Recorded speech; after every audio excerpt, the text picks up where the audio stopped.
Well, welcome to the Sea Files, ladies and gentlemen.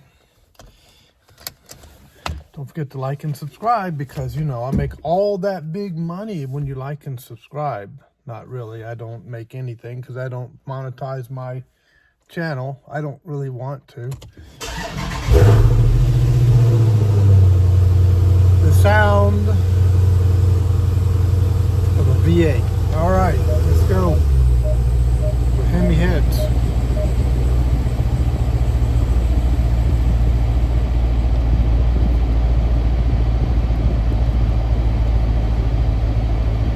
So much to talk about on this little drive. Stay busy over the summer.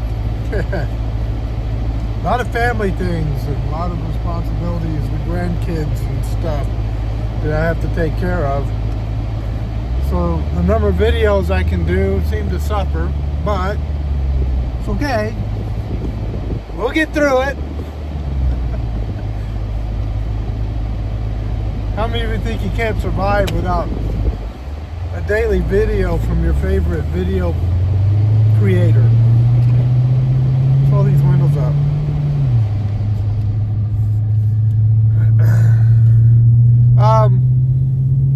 You can, trust me. Let's start out with, first I want to tell you that I'm going to do Hebrews again. And today, I'm going to do a Hebrews video, maybe 2, maybe 3, and release them over time. And so we're going to continue till we get through the book of Hebrews, so that's coming. Just things have been super busy lately. A lot of things have been coming my way. And really, these videos, even the Hebrew videos, are low on the priority list in my life. Family is much higher. God is much higher. God is like number one. And taking care of needs is really high. When others have needs. So you can,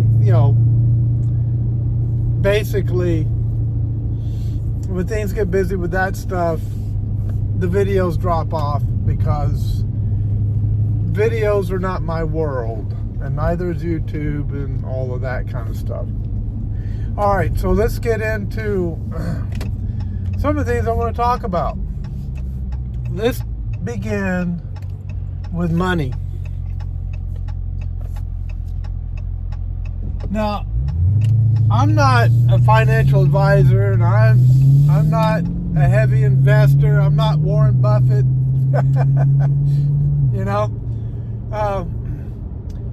And I don't want to be that guy that becomes the investment guru on YouTube, okay? That advises everybody. You know what, guys? You're all, unless you're under 18 watching this, you're all adults, right? You make your own decisions in life. You do your own research. You come up with your own means of handling money, right? Something they never teach you in school. They don't teach you how to handle money in school. Sunrise Grill is busy this morning. I saw a state trooper's car there. He's having breakfast. Anyway.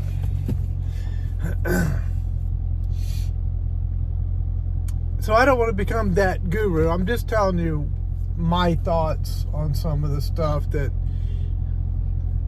that's become so popular today. And I just watched Robert Kiyosaki. I can't say his name very well. Rich Dad, Poor Dad. I have his book. I read it many, many years ago.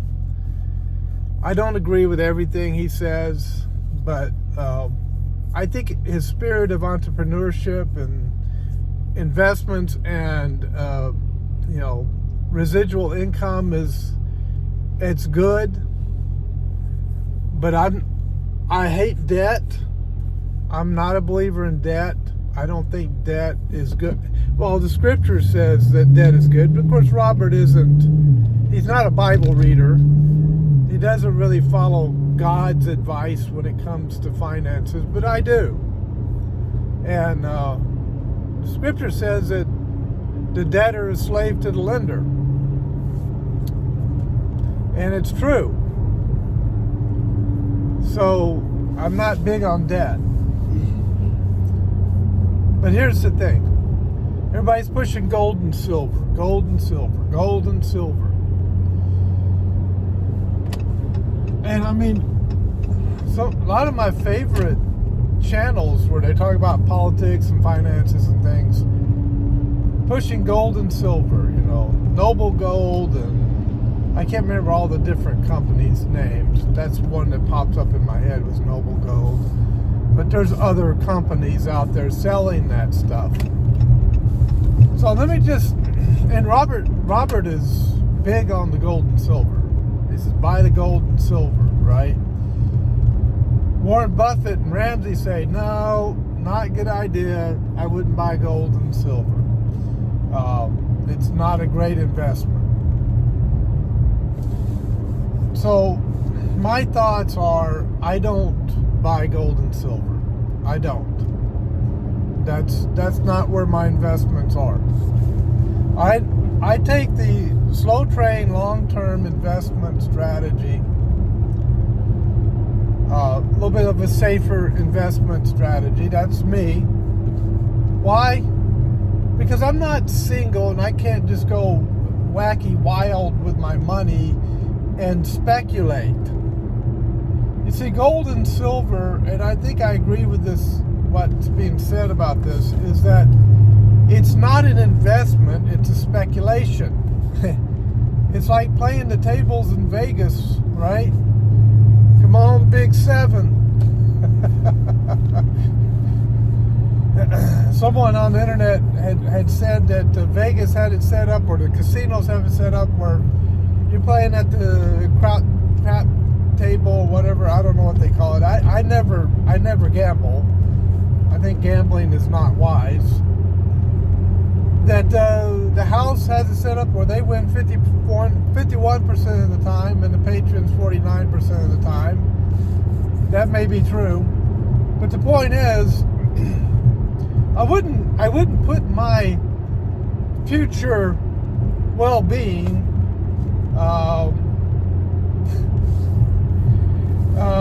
and my future income, I wouldn't make it dependent upon gambling. Bad idea. There's a reason why they call it gambling. There's a reason why it's the roll of the dice, right? To me, that's what gold and silver is. And people say, well, gold since the Roman times, since the beginning of the Babylonians and everybody, gold has been the deal, It's always been gold. Let me tell you something.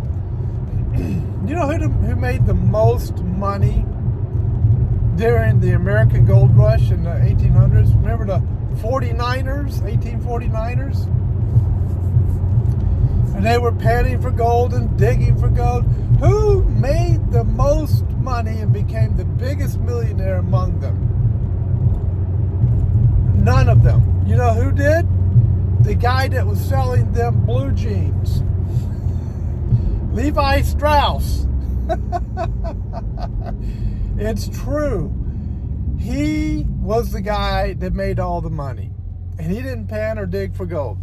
He went out west, made it. He knew how to make the blue jeans, and he sold blue jeans to the guys out there trying to pan and dig for gold, because the blue jeans were rugged, and they were really good for what the 49ers were doing as far as being rugged clothes that would last.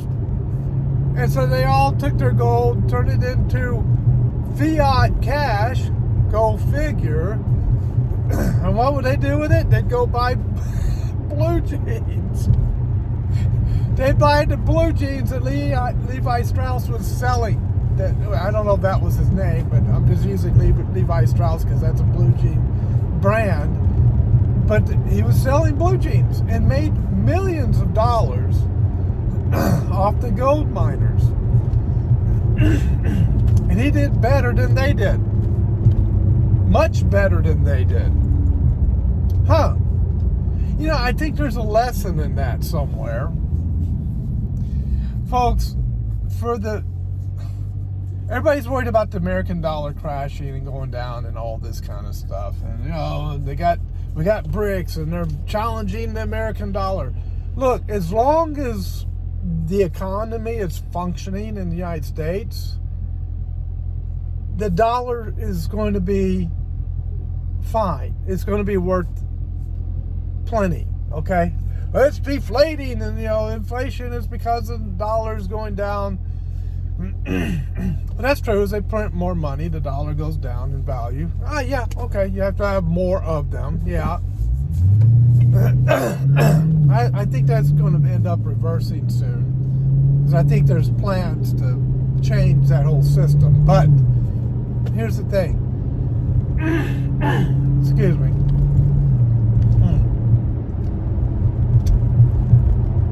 You're still able to buy things. I can still go to the gas station and buy gas with my dollars. Oh, by the way, you know what I was making in the early 70s or mid 70s when I started working? I think the hourly wage then was like $1 something. I think it was like $1.05 or something like that. $1.35 an hour that I was making. Yeah, it was worth more. Yeah, I could still buy things with it. But really, it kind of evens out.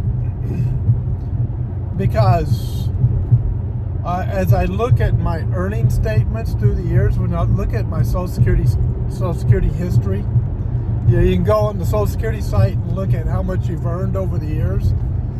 The amount that I earn in dollars has increased, 1,000%. My goodness. What's the minimum wage now? $15 to $20 an hour? Well, obviously, I'm not making the minimum wage any longer. Matter of fact, right now I'm making more than when I was working. And I'm not working. Well, I work, I just don't get paid for it. The definition of retirement is you're still working, you just don't get paid for what you do. But anyway, trust me, there's plenty to do. But, sorry about my throat this morning. But here's the point. Don't be too quick to buy into all the hype. Because if you buy into the fear and the hype, it's going to send you down the wrong road. It will. You got to think your way through these things.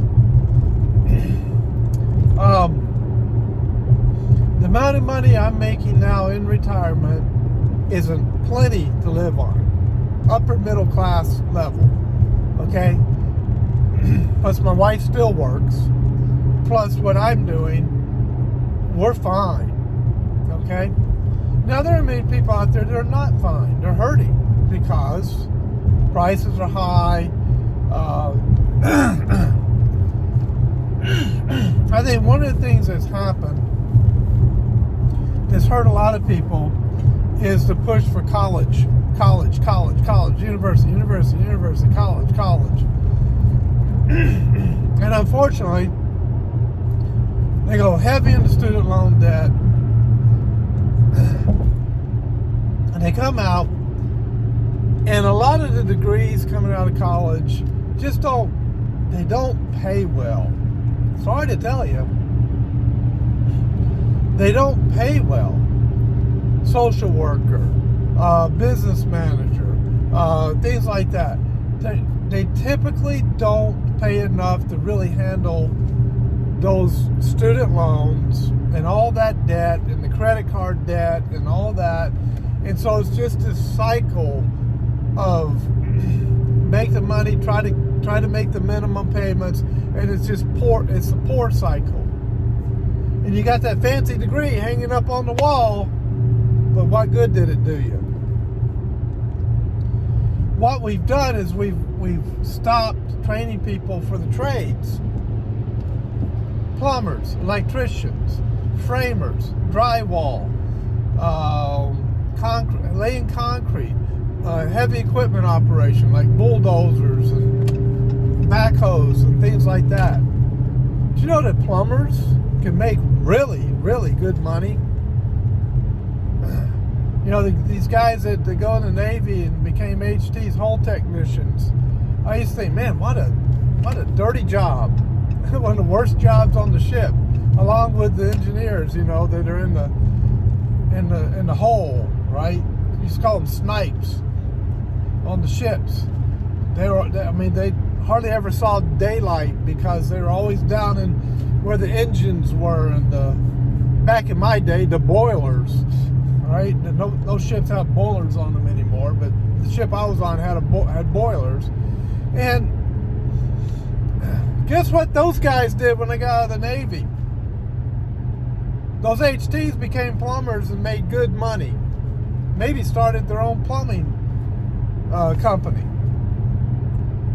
Those guys that learned how to work on those engines and how to do all that mechanical work came out of the Navy and made good money. What did I do? I had a clerical job working with the chaplain, and, you know, deployed on an amphibious assault ship with Marines. We landed Marines on the beach and all that. I came out of the Navy and went, what am I going to do?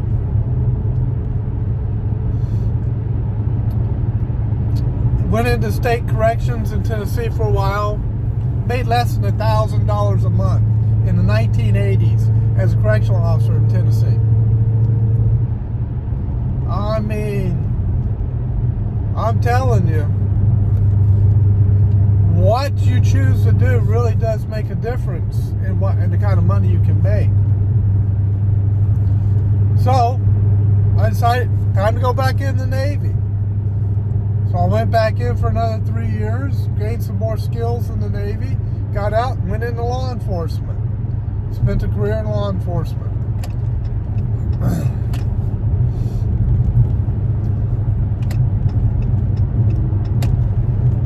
These mowers, these guys are mowing the yards on the side of the roads. It's courteous to get over when they're on the edge.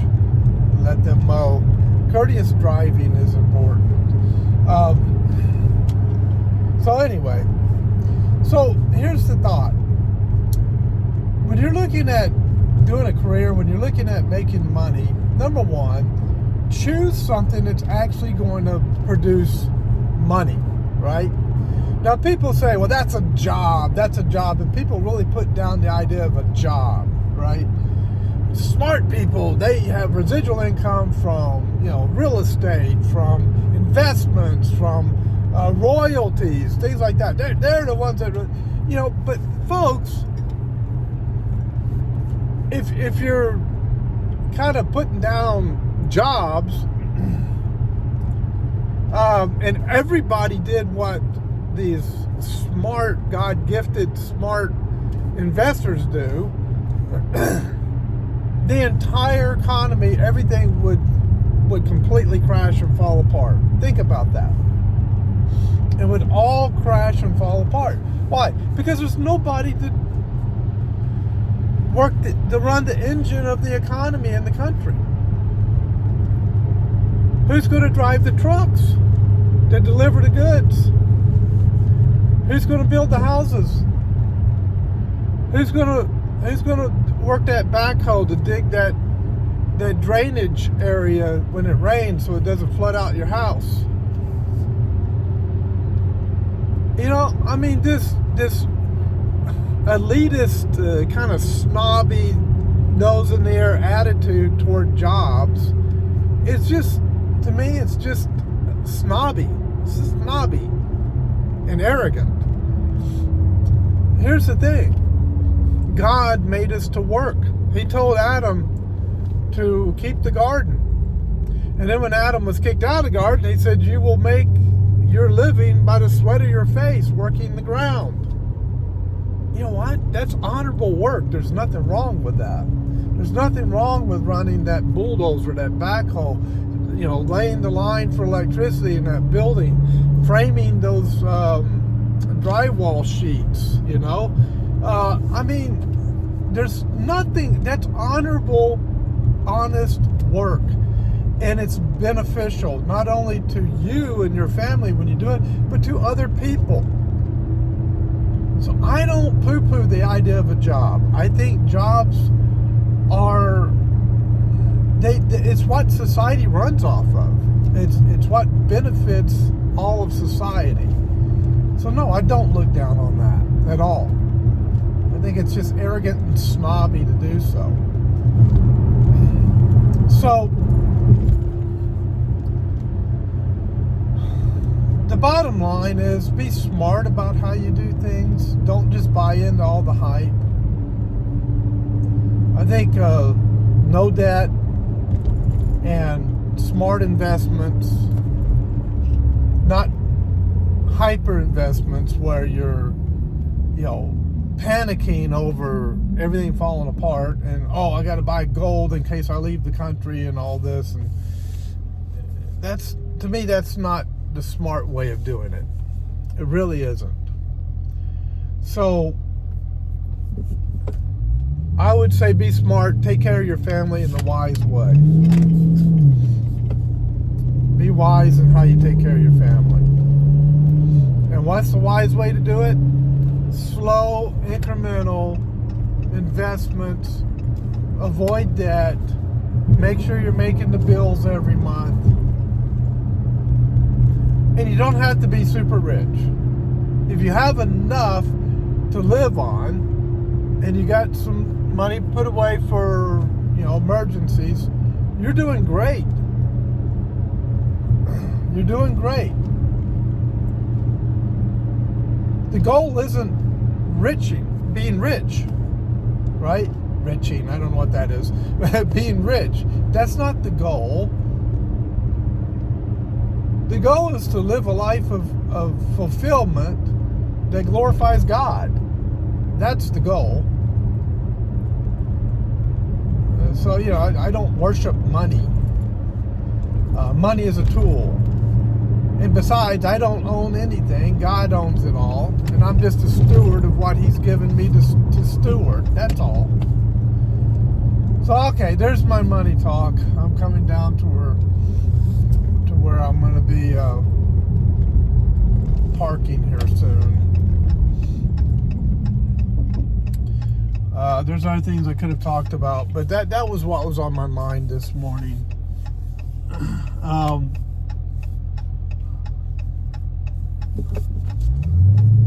One of the things I do like about Dave Ramsey is he takes a biblical approach to money. Robert Kiyosaki, Rich Dad, Poor Dad, he's got some good ideas. I agreed with some of the things in his book. He's done well with what he's done.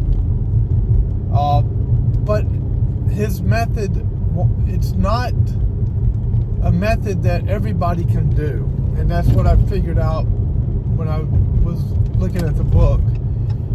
You have to have his kind of entrepreneurial, aggressive, competitive financial spirit to be able to do that. And you've got to be able to have the time to educate yourself on what he knows. And when you have a wife and children and you've got to take care of them and you are super busy, you don't have time to hit that low level for a while to shoot up high like he did.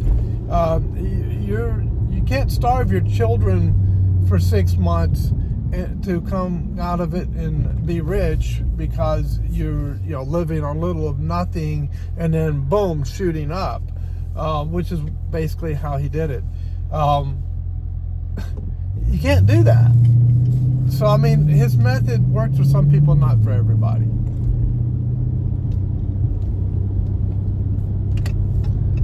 All right, I'm going to let you go. God bless.